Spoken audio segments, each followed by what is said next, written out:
দর্শক, এখানে যেটা হওয়ার কথা ছিল সেটা না হয়ে তার উল্টোটা হয়ে গেল।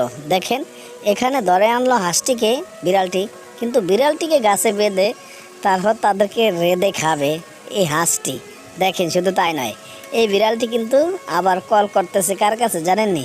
সিংহ মামার কাছে। সিংহ মামাকে দাওয়াত দিতেছে, আয় হাঁস ধরছি, খাইতে আয়। তো সিংহ মামায় খুশির ঠেলায় কাল যাইতে আছে।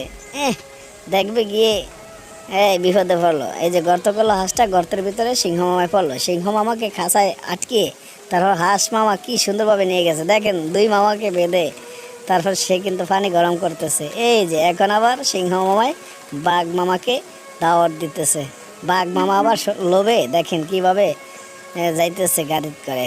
তার সাথে তার পার্টনারকেও লইছে। এই দেখেন, এখানেই তারা গাড়ি উল্টিয়ে পড়লো। তারপর হাঁস কতটা বুদ্ধিমান, তাদেরকে আটকে খাঁচার ভিতরে ঢুকাইয়া নিয়ে যেতেছে। এই যে হাঁস আবার মানুষের মতো কাজ করতেছে। দেখেন, মানে ওদের গোস্ত বন্টন করে দিবে আর কি, এই হইল অবস্থা।